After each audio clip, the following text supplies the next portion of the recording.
Welcome sa Igorots Cafe. Sila ay ang sikat na restaurant na nag-o-offer ng authentic Baguio dishes. Ito ay nakalocate sa ibaba ng Skyworld malapit sa Session Road.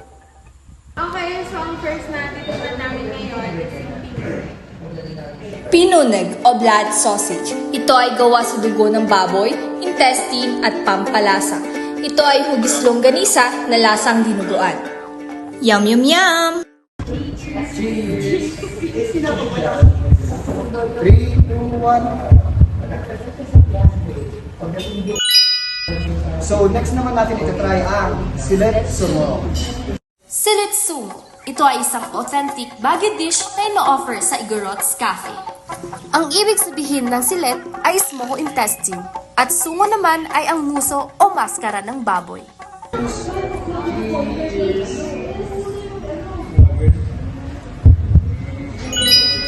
So, yung last dish naman na titikman namin is What-What. What-what? Isang kordilyerang dish na maikukumpara sa nilagang baboy sa ibang probinsya. Ang pinagkaiba lang ay wala siyang patatas.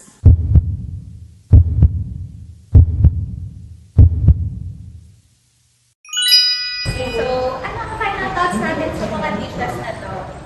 Para sa akin, ano siya, yung mostly dito, which is yung sayo, is very, hindi siya sa panasa ng tao na nakakot. Pero kaya, First time namin na-try this. very different siya sa nakasanayan namin. Tapos dito naman sa parang very similar siya nila. Very comparable namin sa nila. So, hindi kami masyadong na ulat sa lasa. Tapos, ayun, ang kulang niya lang is patatas. Pero yung kaya daw ko naman sa Pinuneg is if may issue ka sa texture, mas recommend namin itong dalawang dishes kasi may nagtanal siya at isang na sobrang sarap niya. And at the same time, lasa siya atay and yung dugo ng balong. Kaya if hindi ka masyado sa exotic foods is hindi siya bagay sa food. See you guys next week! Bye! 1 week later. And we are back for another food review.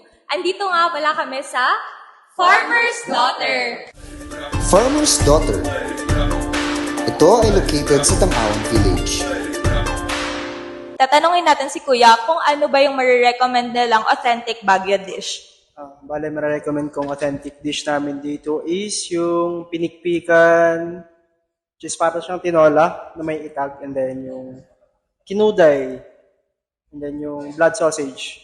Yan. Yung pinuneg po. Yan. So, yung first dish na titikman namin is Kinuday Gen Baboy. Kinuday Gen Baboy, isang Cordilleran cuisine na ino-offer sa Farmer's Daughter. Ang ibig sabihin ng kinuday sa salitang Ibaloy ay smoked meat. Cheers!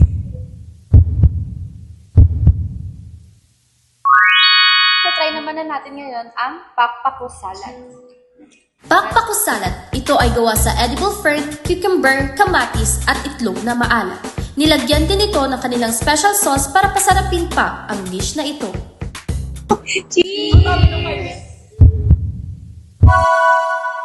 So, titikman na natin ang last dish na ang tawag ay Sindeng Toy Tongsoy. Sinindeo Gentong Soy, sauteed watercress. Ito ay Ilocano version ng talbos ng kamote. Cheers! Siyempre, sasabihin pa rin natin yung final thoughts natin sa dishes na to. Ako, ito rin talaga pinakagusto ko kasi hindi ako mahilig sa mga dahon-dahon. Sa akin lahat, favorite ko naman silang lahat. Kasi ito rin, nagda-diet na kasi ako. So, ito yung parang alternate na salad. Yun yung naalala ko na ginagawa kong salad. May may salted egg ba yun? Oo. Bye!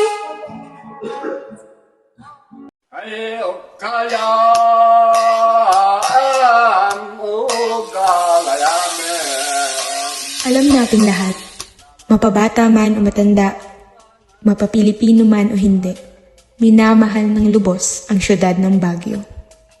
Mula sa bawat kantong may makukulay na obra hanggang sa mga pagkain, maraming humahanga rito. Saksi ang Baguio sa maraming pagkakataon at karanasan ng mga tao. Bawat hagalpak ng tawa sa Session Road, bawat pagpatak ng luha sa mga bangko ng katedral, bawat pag-usbong at paglanta ng mga relasyon sa Burnham Park. Maraming dumarating at marami ring lumilisan. Maraming nagdara ang mga taong bitbit ang kani-kanilang kultura. Ngunit karamihan sa mga dumarayo ay hindi lubos ang kaalaman sa kulturang nag-uumapaw rito. Bawat hampas sa gansa at paghuni ng mga bungkaka, ang tinig na bumabalot sa syudad na minamahal ng marami. Ang mga makukulay na telang sumasalamin sa makukulay na kalinangan ng bawat angkan at ang mga kwentong pumapangatawan sa libo-libong karanasan ng mga taong nauna sa kanila. Nakaukit ito sa bawat obrang eskultura at sa mismong mga burol na pinakainingatan ng bawat henerasyon at patuloy na binabantayan ng mga lokal na mamamayan. Ngunit sa tuloy ng takbo ng pagbabago, dumarami na ang mga kulturang naninirahan dito. Marami nang nalilimot at marami nang natatabunan. Subalit, sa kabila ng lahat, ay naniniwala kaming patuloy itong mamamayagpag sa puso ng bawat taong nakatira rito. Kaya huwag nating hayaan na maglaho ito ng tuluyan. Dahil hanggat may isang nakatayo taas noong nakakaalala ng kinagisnan, hindi kailanman matutupok ang apoy ng kulturang Cordy. Ay, o kaya